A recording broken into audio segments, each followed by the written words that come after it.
আপনারা জানেন যে এসআইআর এর শুনানি পর্ব শেষ হবার পরেই জাতীয় নির্বাচন কমিশন এই আরোর বিরুদ্ধে 7 এই আরোকে সাসপেন্ড করার নির্দেশ দেয় এবং তাই নিয়ে আজ মুখ্যমন্ত্রী মমতা বন্দ্যোপাধ্যায় তিনি বলছেন যে যাদের সাসপেন্ড করা হলো তাদের কাছে কি জানতে চাওয়া হয়েছে যে তাদের বিরুদ্ধে যে অভিযোগ রয়েছে সেই বিষয় নিয়ে কি তাদের কাছে জানতে চাওয়া হয়েছে, তাদের দোষ কি?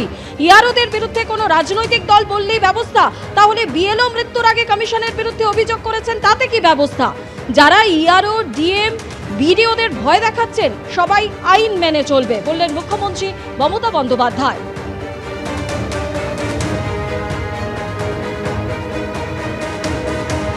আপনারা যে ইয়ারোদের সাসপেন্ড করলেন তাদের কাছে একবারও জানতে চেয়েছে যে তাদের অপরাধটা কি, তাদের দোষটা কি? এই তুগলকি কমিশন কতগুলো হোয়াটসঅ্যাপ দিয়েছে। সকালে একটা হোয়াটসঅ্যাপ, ব্রেকফাস্টে একটা হোয়াটসঅ্যাপ, তারপরে একটু 10টা-12টা হলো আরেকটা হোয়াটসঅ্যাপ, লাঞ্চে আরেকটা হোয়াটসঅ্যাপ, চা কফি খাওয়ার সময় বিকেলে আরেকটা হোয়াটসঅ্যাপ, রিপ্লেসমেন্টের সময় আরেকটা হোয়াটসঅ্যাপ,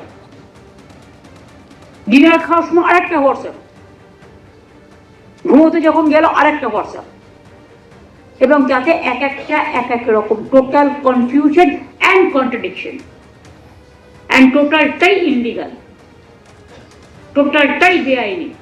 ইয়ারোরা একটা নাম তুললেই সেখানে বলে দিচ্ছে এরর, তার মানে নামটা উঠলো না।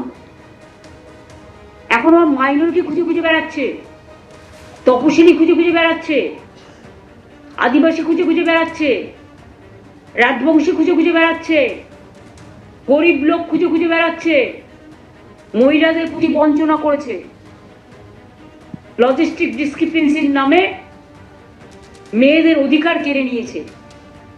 যারা ইয়ারোকে ভয় দেখাচ্ছে, ডিএমদের ভয় দেখাচ্ছেন, বিডিওদের ভয় দেখাচ্ছেন, এডিএমদের ভয় দেখাচ্ছেন, পুলিশদের ভয় দেখাচ্ছেন, আমি পরিষ্কার বলছি সবাই আইন মেনে চলবে। ইলেকশন কমিশনের হাতে থাকে আফটার ইলেকশন নোটিফিকেশন, সেখানেও তার একটা লিমিট আছে, তার একটা ইলেকশন রুলস বুক আছে, সেখানে যা ইচ্ছে তিনি করতে পারেন না। মুখ্যমন্ত্রী আরো বলেছেন কোনো অফিসারের বিরুদ্ধে ব্যবস্থা নেওয়া হলে পাশে থাকবে সরকার। যদি কেউ অন্যায় করে রাজ্যকে জানাতে পারত, তাদের ডিফেন্ড করার সুযোগ দেওয়া হয়নি। আর কি বললেন মুখ্যমন্ত্রী, শোনাবো। যদি কেউ অন্যায় করে থাকে তারা স্টেটকে জানাতে পারত। যদি কেউ অন্যায় করে থাকে, হ্যাঁ আমরা অ্যাকশন নিতে বাধ্য হয়েছি, কারণ ইলেকশন কমিশন বলেছে বলে, ভদ্রতা করে। সব ক্ষেত্র দেখে নিতে হবে কোনটা কোন ক্ষেত্র। তবে এটাও মনে রাখবেন তাদের ডিপেন্ড করার কোনো সুযোগ দেওয়া হয়নি।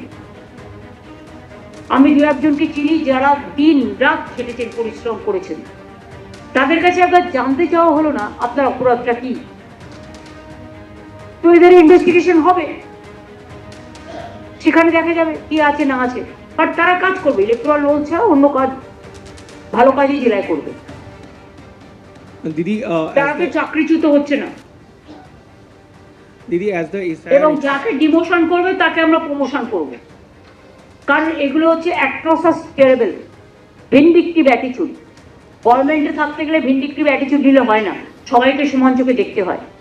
পিএম, এডিএম, এসডিও, ইয়ারও, ইআরও সবার বিরুদ্ধে এই থ্রেট কালচার করে কি হবে?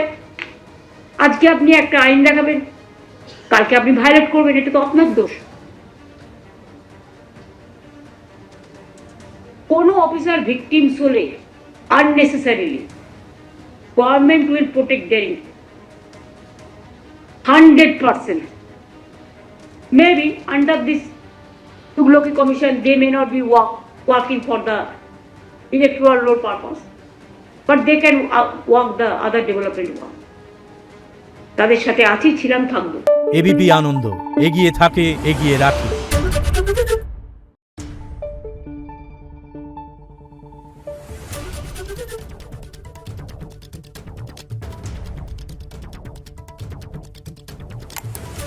Thank you.